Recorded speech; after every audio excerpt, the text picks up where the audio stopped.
Abdul Jaleel ഇടത്തിൽ ബെറാൾഡ jewellery chairman നമ്മോടൊപ്പം ശരിയാണ്. അദ്ദേഹത്തോട് തന്നെ അക്കാര്യം ചോദിക്കാം അല്ലേ? പ്രത്യേകിച്ച് ഇവിടെ പറഞ്ഞതുപോലെ തന്നെ ഈ വ്യാവസായിക മേഖലയടക്കം സ്വാഗതം ചെയ്ത ഒരു ബഡ്ജറ്റാണിത്. ഈ നികുതിയുമായി ബന്ധപ്പെട്ട്, ആദായ ഘടനയുമായി ബന്ധപ്പെട്ട് അങ്ങനെ വലിയ രീതിയിലുള്ള മാറ്റം ഈ വ്യാവസായിക മേഖലയ്ക്ക് മുന്നോട്ട് പോകാൻ നേരത്തെ പ്രധാനമന്ത്രി പറഞ്ഞു വെച്ചതുപോലെ തന്നെ അവസരങ്ങളുടെ ഒരു ബഡ്ജറ്റാണ്. അവസരങ്ങൾ കൃത്യമായി ഉപയോഗിക്കുന്നവർക്ക് എന്താണോ സാഹചര്യം വേണ്ടത് ആ സാഹചര്യങ്ങളൊക്കെയും ഒരുക്കി കൊടുക്കുന്ന ഒരു ബഡ്ജറ്റ് എന്ന രീതിയിലാണ് ഇതിനെ സാമ്പത്തിക വിദഗ്ധരടക്കം നോക്കിക്കാണുന്നത്. ഒരു വ്യവസായി, ഈ ഒരു മേഖലയിൽ നിൽക്കുന്ന ഒരു വ്യക്തി എന്ന നിലയിൽ എങ്ങനെയാണ് ബഡ്ജറ്റിനെ താങ്കൾ നോക്കിക്കാണുന്നത്, വിലയിരുത്തുന്നത്?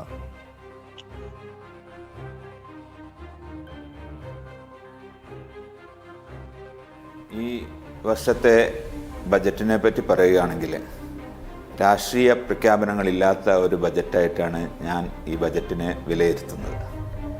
കാരണം മറ്റേ ഒരു ഇലക്ഷൻ സ്റ്റണ്ട് എന്നുള്ള രീതിയിലൊന്നും ഈ ബജറ്റിനെ കാണാതെ രാഷ്ട്രത്തിൻ്റെ മുന്നോട്ടുള്ള പോക്കിന് വളർച്ചയ്ക്ക് സഹായകരമാകുന്ന രീതിയിലുള്ള ഒരു ബജറ്റായിട്ട് ഇതിനെ വ്യവസായ ലോകം വിലയിരുത്തുന്നുണ്ട്. എങ്കിലും വ്യവസായികൾക്കും ബിസിനസ്സുകാർക്കും കുറച്ചുകൂടി അട്രാക്റ്റീവായിട്ടുള്ള കാര്യങ്ങൾ എപ്പോഴും പ്രതീക്ഷിച്ചുകൊണ്ടിരിക്കുക എന്നുള്ളത് സ്വാഭാവികമാണ്.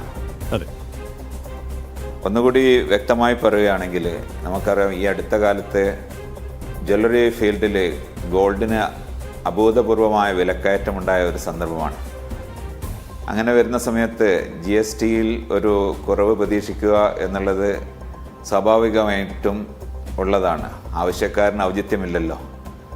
അത് ഒന്ന് കുറയുമെന്ന് പ്രതീക്ഷിച്ചിരുന്നു. കൂടാതെ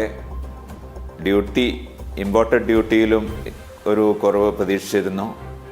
ഇതൊക്കെയാണെങ്കിലും ചില അട്രാക്ഷൻസ് സ്പെഷ്യൽ എക്കണോമിക് സോണിലുള്ള അതിൽ നിന്നും ഡൊമസ്റ്റിക് താരിഫ് ഏരിയയിലേക്ക് വിൽപ്പന ഇളവുകൾ പ്രഖ്യാപിച്ചിട്ടുണ്ടെന്നാണ് ഞാൻ മനസ്സിലാക്കുന്നത്. അങ്ങനെ വരുന്ന സമയത്ത് നമ്മൾക്ക് സ്പെഷ്യൽ എക്കണോമിക് സോണിൽ നിന്നും DTയിലേക്ക് വിൽപ്പനകൾ നടത്തുമ്പോൾ അത് റെഡ്യൂസ്ഡ് കസ്റ്റംസ് ഡ്യൂട്ടി കിട്ടും. ഇന്ത്യക്ക് ഉള്ളിൽ തന്നെ ഇത് വിൽക്കുകയാണെങ്കിൽ കൂടുതൽ അട്രാക്റ്റീവ് ആയിരിക്കുന്ന രീതിയിലുള്ള ചില പ്രഖ്യാപനങ്ങൾ ഇതിലൂടെ പറഞ്ഞതായിട്ട് ഞാൻ ഓർക്കുന്നു. മൊത്തത്തിൽ പറയുകയാണെങ്കിൽ വ്യാവസായിക ലോകം എപ്പോഴും ഒരു രാഷ്ട്രത്തിൻ്റെ പുരോഗതിയാണ് ആഗ്രഹിക്കുന്നത്. ആ നിലയ്ക്ക് നമ്മൾ ഈ ബജറ്റിനെ സ്വാഗതം ചെയ്യുന്നു.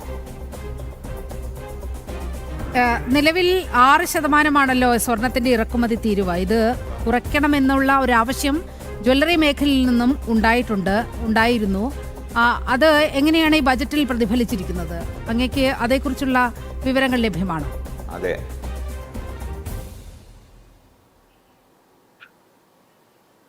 ഞാൻ മനസ്സിലാക്കിയെടുത്തുള്ളത് 6% നിന്ന് കുറവ് വന്നിട്ടില്ല.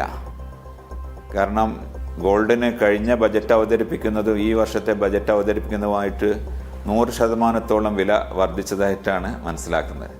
അപ്പോൾ കഴിഞ്ഞ വർഷത്തെ 6% ഈ വർഷം 3% ആക്കിയാൽ പോലും രാഷ്ട്രത്തിന് മുമ്പ് കിട്ടിയിരിക്കുന്ന അതേ ഡ്യൂട്ടി തന്നെ കിട്ടും. അതിലുള്ള ഒരു ഇളവ് പ്രതീക്ഷിച്ചിരുന്നു, പക്ഷേ അത് പ്രഖ്യാപനത്തിൽ കണ്ടിട്ടില്ല.